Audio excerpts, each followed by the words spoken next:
violence and looting as people protest the death of George Floyd. Fox 5 legal analyst Wendy Patrick joining us now to explain what's next for anyone arrested at these rallies. Wendy, good morning, and thank you for your time today.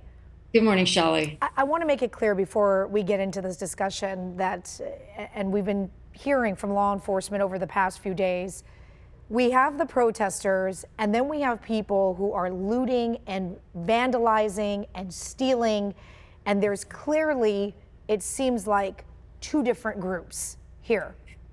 Yeah, no, that's exactly right. And people are more concerned with the latter group. They are concerned with those who aren't there to peacefully protest, but that are there to hijack the movement that the peaceful protesters are putting forth. They are the looters, the arsonists, those that are committing all sorts of crimes across the country. What has been very frustrating for people watching television across our nation is, well, what's happening to them? The police chiefs around everywhere from California to the East Coast have been taking to the airwaves and making very clear, we see you, we're coming for you. Remember, Shawley, that the fact that we watch so much of this unfold on national television, so does law enforcement. At the moment, they've been explaining they're allocating their resources, but that doesn't mean they don't take advantage of the fact that there's video footage on the ground, video footage from the air, in the store, out of the store. Bystanders all have their cell phones running. Not to mention, Shawley, one of the things that distinguishes this bout of protests and riots from maybe 20 years ago is the fact that they were organized on social media. There are screenshots going viral that talk about exactly why people showed up where and when and who those people are, if you can believe it. I would call these crimes without cover-ups. And you say so much of this we see on TV, online. We're seeing license plates.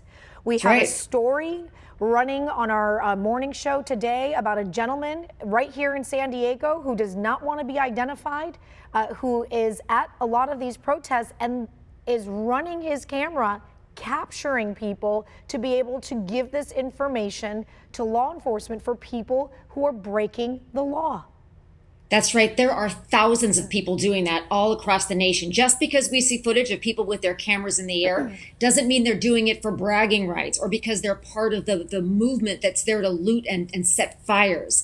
In fact, remember in New York City, the mayor's own daughter was arrested. These arrests are made basically based on what you're guilty of. So I think we can rest assured that justice delayed is not going to be justice denied for a lot of these small shop owners who were just getting ready to open. I mean, Shawley, think about this. They just stocked their stores with fresh merchandise. They just put in those hopscotch squares, the social distance places where people have to stand. They had their aisles, going one way or the other. And I guess the only saving grace of the fact that this all happened for them is that mobs even bigger than those with baseball bats came in the next morning with buckets and brooms to help them sweep up, to help them rebuild. I know it's broken glass and broken hearts, but that doesn't mean they can't at least start to rebuild some of those dreams, because there are so many good people that are coming in afterwards trying to help undo this damage that was done. Absolutely, Wendy. You are so many good people reaching out. Wendy, last night as I was watching some of the coverage of the peaceful protesters who were violating the curfew, there was a curfew put down in many areas all across the United States, including some here in different areas in San Diego. And if you were out past that curfew, regardless of whether you were peacefully protesting or not, you were violating a law that was out. I was curious at that time, and I saw a lot of people commenting on social media as well, that as these people peacefully protesting, being arrested, taken to jail, what type of punishment would they be facing? And down the line, I saw people posting, good luck getting a job in the future. Like, how are you going to explain this in the future if this is on your record? Is this something that will follow them throughout their lives? Shirley, that's such a good point, because all across the country, there are different jurisdictions that enacted different types of curfews that obviously go into effect at different times of day. So the arrests that are being made, as you mentioned, they range from everything from breaking and entering to breaking curfew. And whether or not those are dealt with as misdemeanors or citations are obviously lower level than some of the other conduct we saw going on. You just make that great point as to how are they going to explain those actions when they try to get a job down the road. And it's one of those things that, we tend to say safety in numbers. Well, part of the problem that we've seen over the last couple of nights is that goes the other way as well. And I suppose that the good news for many people that don't get to see the apprehensions take place on camera like they see the looting, we are seeing more and more videos being put online that describe exactly what you point out, Shali, how there is just so much evidence to chase these people down, whether it's in the moment or after the fact, and make sure that justice is done. I heard the police chief and people up in Los Angeles, when you talk about so much easier to catch looters, and we had a fairly better night here in San Diego, to say, than most areas across the U.S., but they're tracking them and watching them from the sky, from up there, and watching caravans of people, and they're getting them, and these people don't realize that they're being watched.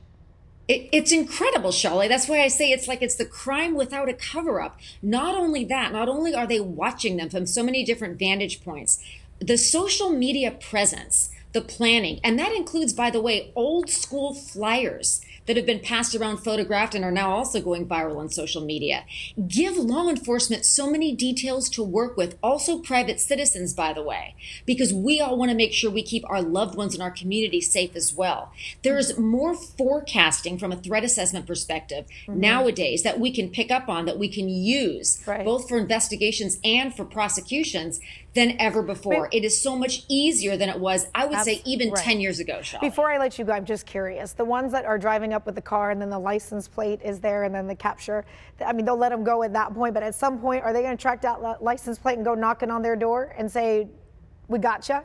Are they going to do it? Absolutely. Or just let it go? Oh, they are. And if you look at the press conferences across the nation, that's exactly what police chiefs are saying. We see you and we're coming for you to arrest you. Wendy Patrick, always good to see you. Thank you. Thanks, Shali.